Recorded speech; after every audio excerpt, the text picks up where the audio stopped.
Good evening, I'm Sonika Loganathan and welcome to Above the Fold.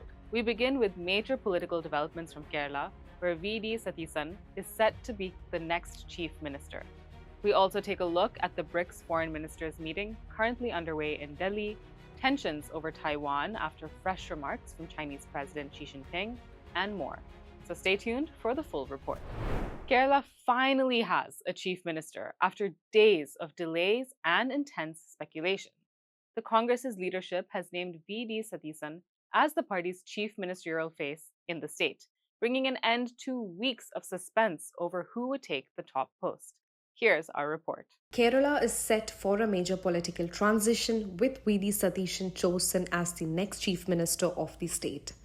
The Congress leadership finally ended days of suspense by naming the senior leader as the head of the Congress legislature party nearly 10 days after the assembly election results were declared. The 61-year-old leader is now set to become the 13th chief minister of Kerala following the Congress-led United Democratic Front's sweeping victory in the assembly elections.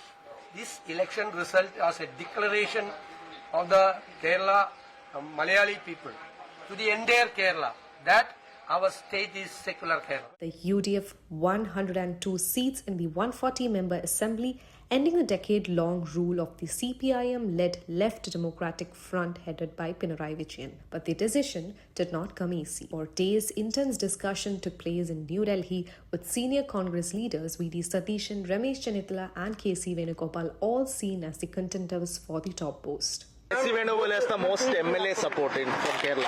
Yes. Then which factor did the High Command consider? That is, High Command has what they have suggested, we can't question them. Ma'am, can you confirm that K.C. Venugopal has got the maximum support in the CLP? Among the MLAs? Yes. The delay triggered open lobbying by supporters with posters, flex boards and social media campaigns dominating Kerala's political landscape. Eventually, the Congress High Command settled on Satheesan, who served as the leader of the opposition in Kerala between 2021 and 2026. Born in Nettur in Ernakulam district in 1964, Satheesan entered politics through student activism. A law graduate, he began his political journey with the Kerala Students' Union and later served as National Committee Secretary of the National Students' Union of India. Though he lost his first assembly election from Paravur in 1996, he bounced back strongly and has remained undefeated since 2001. Known for his sharp oratory and organizational skills, Satheesan played a key role in rebuilding the Congress in Kerala after the party's defeat in 2021. He aggressively shaped the opposition's narrative against the left government and projected the UDF as a secular and inclusive alternative. Under his leadership, the UDF secured a string of crucial bipolar victories and regained the support of several social and community groups. Months before the elections, Satheesan had confidently declared that the UDF would return to power with a sparkling win and even saying he would go into political exile if he failed. And today that political gamble appears to have paid off. With Satheesan now set to take charge, Kerala is preparing for a major political transition after 10 years of left rule. V.D. Satheesan's journey from a member of the Kerala Legislative Assembly for 25 years to the Chief Minister of Kerala is unmatched in terms of the disappointments he has had to endure. He was bypassed for many posts, including that of Minister in 2011, despite being a good parliamentarian, and one who has been respected by the opposition for the clarity with which he made fact-based arguments. But he never lost heart and would call himself a communist among the Congress people, a reference to his attention to detail and seemingly uncompromising positions. That's precisely why his elevation has not been to the liking of the heads of some community organizations. With the UDF losing consecutive assembly elections in 2021, he was made leader of the opposition and he never looked back. By his own admission, he learned a few lessons from none other than Pinarayi Vijayan himself, the outgoing chief minister, and managed to win back the support of sections of society that had long left the UDF. He also did his bit to streamline the party, especially at the grassroots level. But the challenges before him are many. He is the first among equals at the moment. But he has the unenviable task of taking along senior leaders like Ramesh Chennithala, also a contender for the post of chief minister, and also ensuring that factionalism doesn't rear its ugly head again in the Congress to ruin the party in the days to come.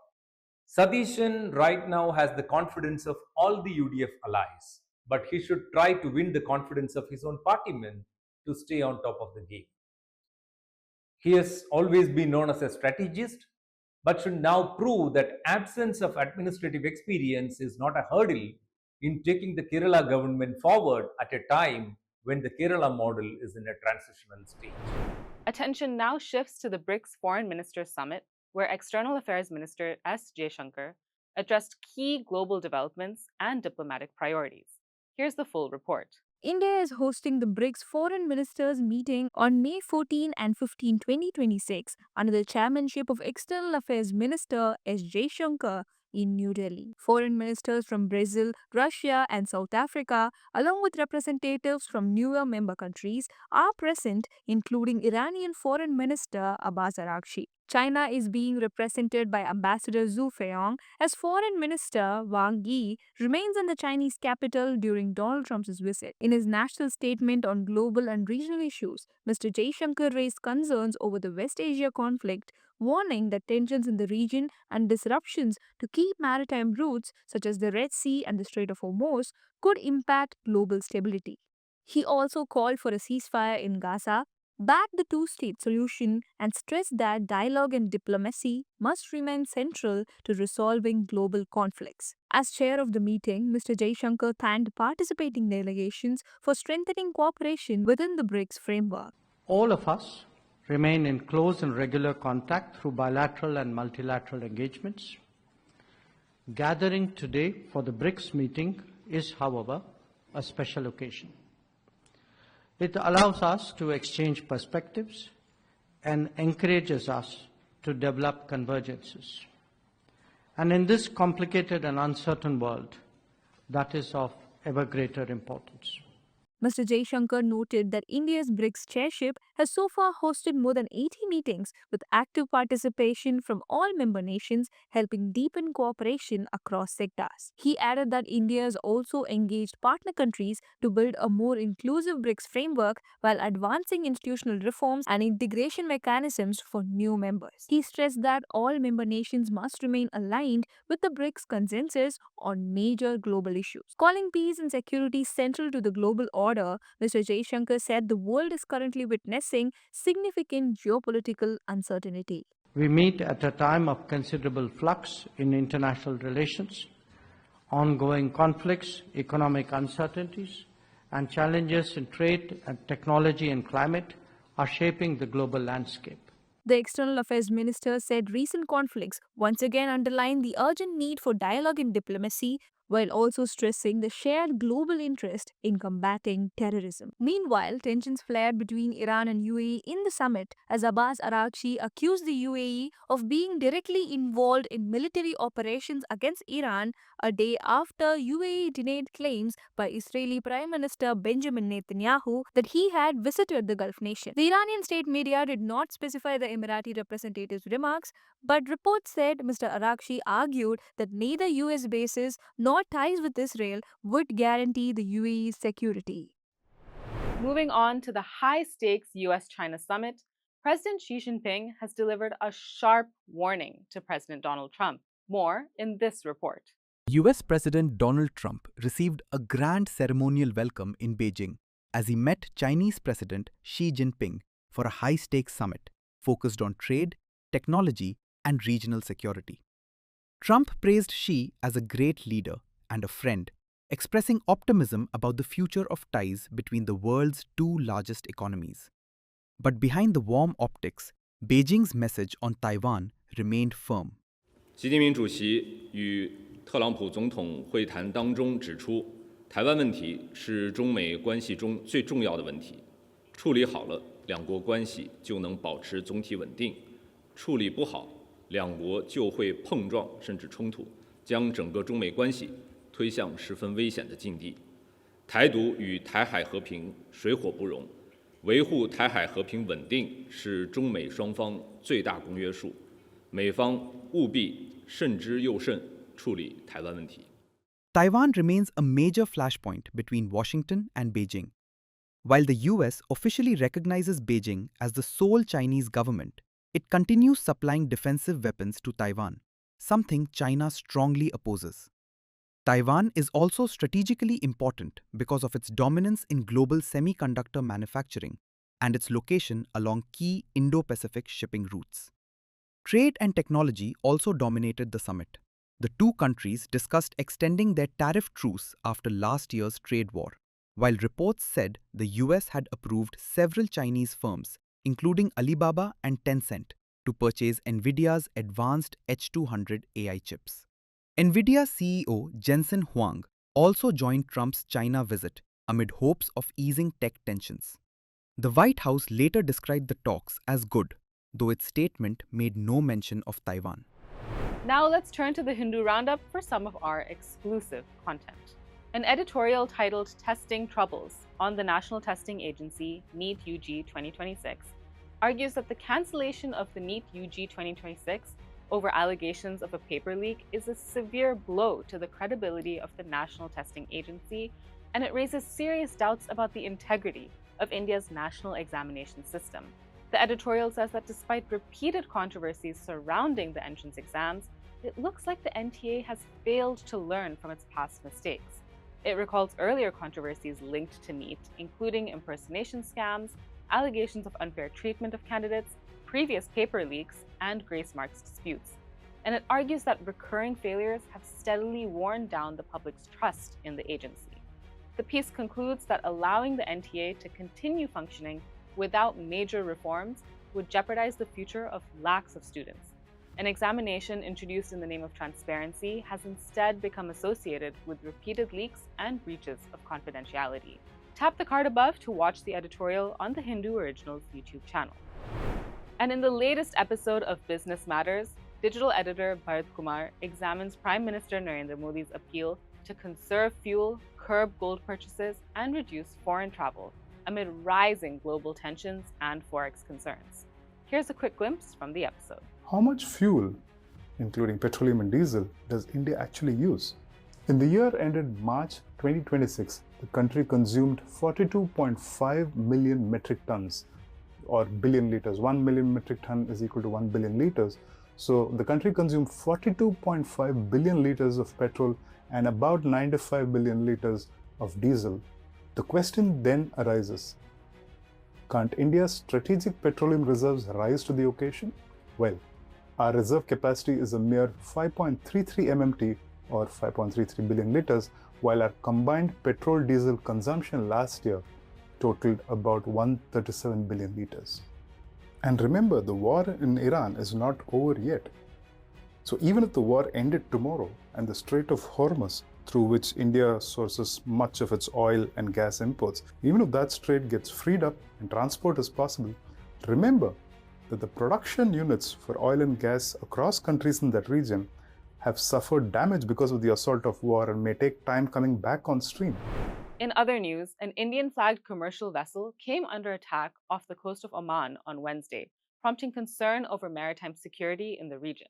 The Ministry of External Affairs described the attack as unacceptable, though it did not identify who was responsible. The MEA confirmed that all Indian crew members on board are safe and also thanked the Omani authorities for rescuing the crew after the incident. In its statement, the government said that commercial shipping and civilian mariners must not be targeted, and reiterated the importance of ensuring freedom of navigation and global commerce. The incident comes amid rising tensions in West Asia and renewed concerns over the safety of key international shipping routes. Meanwhile, the National Investigation Agency has filed a massive 7,500-page charge sheet against 10 accused in the 2025 Red Fort area car bomb explosion case.